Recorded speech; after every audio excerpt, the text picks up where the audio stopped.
اعوذ باللہ من الشیطان اللعین الرجیم، بسم اللہ الرحمن الرحیم۔ السلام علیکم ورحمۃ اللہ وبرکاتہ۔ محترم ناظرین کرام، آج ہم آپ ناظرین کی خدمت میں امام حسین مظلوم کربلا علیہ السلام زیارت کرنے کی، خصوصاً زیارت اربعین کرنے کی کیا تاکید ہے، کیا فضیلت بیان کی گئی ہے، وہ بیان کروں گا۔ اگرچہ امام علیہ السلام کی زیارت کرنے کے لیے کوئی وقت، کوئی زمان، کوئی جگہ مقرر نہیں ہے، آپ دنیا کے ہر گوش و کنار سے کسی بھی جگہ سے چاہے امام علیہ السلام کی اور جب چاہے زیارت کر سکتے ہیں، لیکن چند زیارتیں جو بیان کی گئی ہے وہ مخصوص جگہوں پر پڑھنے کی زیادہ تاکید کی گئی ہے۔ انہی زیارتوں میں سے ایک ہے زیارت اربعین، جس کو ہمارے تمام مراجع اعظام، تمام محدثین نے بیان کیے ہیں، اور اس زیارت کو کربلا معلیٰ میں جا کر، امام علیہ السلام کی حرم میں جا کر وہاں پڑھنے کی زیادہ تاکید کی گئی ہے۔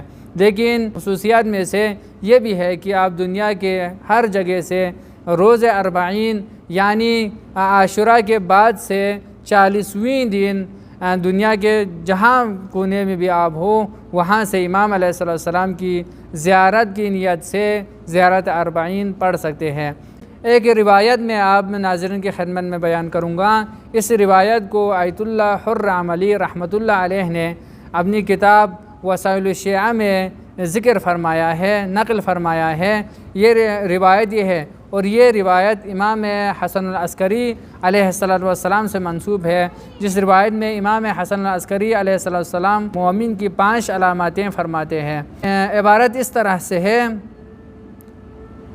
علامات المؤمن 5، مومن کی 5 علاماتیں ہیں۔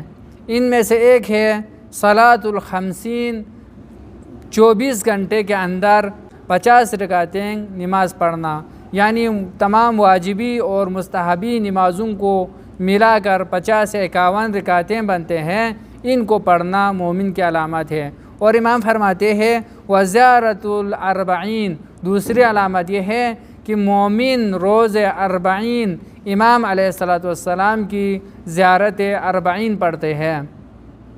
آگے فرماتے ہیں وتختم فی الیمین، اور دائیں ہاتھ میں انگوٹھی پہنتے ہیں۔ وتغییر الجبین، اور جب نماز پڑھتے ہیں تو نماز میں اپنی پیشانی تربت امام حسین علیہ السلام پر، سجدگاہ پر رکھتے ہیں۔ والجہر بسم اللہ الرحمن الرحیم، اور جب نماز پڑھتے ہیں تو نماز میں بسم اللہ الرحمن الرحیم کو جہر کے ساتھ بلند آواز میں پڑھتے ہیں۔ یعنی امام حسن عسکری علیہ السلام کے نزدیک مومن کی یہ 5 علاماتیں ہیں، ان میں سے ایک ہے زیارت اربعین پڑھنا۔ انشاءاللہ ہم روز اربعین زیارت اربعین پڑھیں گے، اور امام کے نزدیک انشاءاللہ ہم مومنین میں سے شمار ہوں گے، اور دعا کرتے ہیں پروردگارہ ہمیں کربلا جا کر امام حسین علیہ السلام کی زیارت اربعین پڑھنے کی توفیق عنایت فرما۔ والسلام ورحمۃ اللہ وبرکاتہ۔